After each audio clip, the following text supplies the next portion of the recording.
Shri Ramakrishna Kathamrita, Volume 1, Section 1, Shri Ramakrishna at Dakshineswar. Shri Ramakrishna's room. In the northwest corner of the courtyard, just north of the 12 Shiva temples, is Shri Ramakrishna's room. Due west of his room is a semicircular veranda. It was from here, facing west, that Shri Ramakrishna often watched the Ganges. Next to this veranda is a path, and to its west a flower garden and terrace, alongside which flows the pure, sweet, melodious waters of the Ganges, the symbol of all pilgrimages. Nahabad, the music pavilion, Bakultala, and Panchvati. Just north of the Paramhansa Deva's room is a rectangular veranda. To its north is a garden path and flower garden, and beyond that is the Nahabad, the music pavilion, the revered mother of Sri Ramakrishna and later the Holy Mother lived in the lower room. Next to the Nahabad are the grove of bakul trees and river ghat where the women of the neighborhood take their bath. It was at this ghat that the venerable mother of the Paramhansa Deva breathed her last, with the lower half of her body immersed in the holy waters of the Ganges. A little north of the Bakultala is the Panchvati, a grove of 5 trees. It was in the Panchvati that the Paramhansa Deva practiced many religious austerities. He would often stroll around the area with his devotees. At times, deep at night, he would rise and go there. This grove consists of 5 trees: the Bata, Indian fig, people, neem, amalki, and bale trees which Thakur himself planted. On returning from Vrindavan, Sri Ramakrishna scattered the dust of that holy place at the Panchvati, directly east of it. Sri Ramakrishna had that shed hut built. It was here that he meditated and practiced many austerities. This hut has since been replaced by a room made of brick. In the center of the Panchvati are a banyan tree and a peepal tree which have grown together and now appears as one. Being very old, the tree has many holes in it, which have become the living places of many birds and animals. Below it is a brick-built circular platform with steps. Seated on the northwestern side of the platform, Bhagwan Sri Ramakrishna carried out many devotional exercises. With great yearning he called upon God, like a cow cries for its calf. Now across the hallowed seat a branch of the peepal tree has fallen. Though it has not completely broken away from the parent Bata tree, it seems to say that no great man worthy to sit on that platform has yet been born again. Jotala, Beltala, and Kuthi. A little north of the Panchvati is a railing made of iron wire. On the other side of it is the Jotala, where rows and rows of willow trees stand.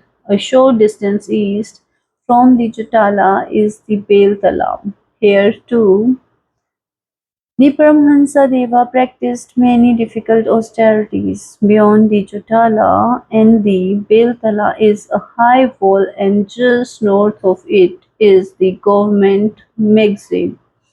Going north from the main gate of the courtyard, one comes to the two-storied Kuthi. Whenever Rani Rasmani and her son-in-law Mathur Babu and other members of the family visited the temple, they would stay at the Kuthi. During their lifetime, the Paramhansa Deva lived in the western room of the ground floor. A path from this room leads to the Bakultala Ghat, from where there is a splendid view of the Ganges. Ghat for washing utensils, Gazitala and Cave. Going east on the path between the main gate of the courtyard and the Kuthi is a fine reservoir with a specially built paved ghat. This ghat, which borders the east side of Mother Kali's temple, is used for washing utensils. A short distance north from the main gate path is another ghat, to the side of which is a tree called Gazitala. A little farther east on this path is another gate. It is the main exit from the garden. People from Anand-Bazar or Calcutta visit the temple through this gate. People from Dakshineswar come in through the back gate. There too, a watchman is stationed. When the Paramhansa Deva used to return to the Kali temple from Calcutta at midnight, the watchman at the gate would unlock it. The Paramhansa-deva would call him to his room and give him luchis, sweets, and other items of prasad. Hanspukur, stable, cowsheds, and lower garden.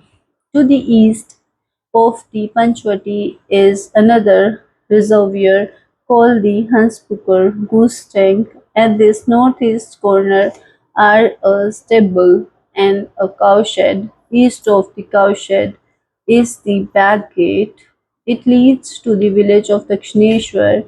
It is used by priests and temple officials and their families who live in Dakshineshwar. There is a flower bordered path along the Ganges running north from the southern extremity of the garden to the Bakultala and the Panchvati. An east-west path from the south of the Kuthi is also flanked by flowers. From the Gazitala to the Kaufman, the stretch of land to the east of the Kuthi and the Hanspukur also has flowering plants of different species, fruit trees, and another xavier. Very early in the morning, when the eastern sky is turning red, one can hear the sweet sounds of the morning aarti and morning music played on the Snai. At this time, flowers from Mother Kali's flower garden are plucked for worship. On the bank of the Ganges, in front of the Panchvati, are vulva trees and fragrant beds of pagoda flowers. Sri Ramakrishna was very fond of tulips, madhvi, myrtle, and gulachi flowers. He brought a madhvi creepers from Vrindavan and planted in here. On the eastern bank of the Hanspukur and the Kuthi are champak plants, and at the little distance are plants of jhumka, hibiscus, roses, and kanchan gold flowers.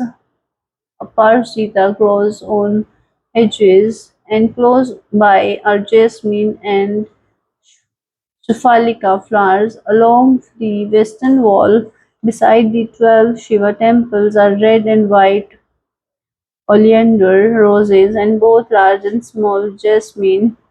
Interspread are datura, which provide large and fragrant white blossoms used in the worship of Shiva. At intervals, there are basil plants growing on high brick-built platforms. To the south of the Nahabat are larger jasmine, gardenia, and roses. Not far from the brick-built ghat and lotus oleander, and the cuckoo-eyed. Near the Paramhansa Deva room are a couple of coxcomb, and close by are double jasmine, gardenia, roses, tulips, white and red oleanders, double hibiscus, and Chinese hibiscus. Sri Ramakrishna used to gather flowers for worship himself. One day, when he was plucking the leaves of the bale tree in front of the Panchvati, a small portion of the bark of the tree came off. He felt as if the one who lives within all things had received a severe pain. Henceforth he could not longer pluck bay leaves. Another day, when he was walking around picking flowers, he was suddenly aware that the various flowering plants were but so many banquet adoring the great image of Shiva. Shiva was thus being worshipped day and night. Henceforth he ceased to pick flowers.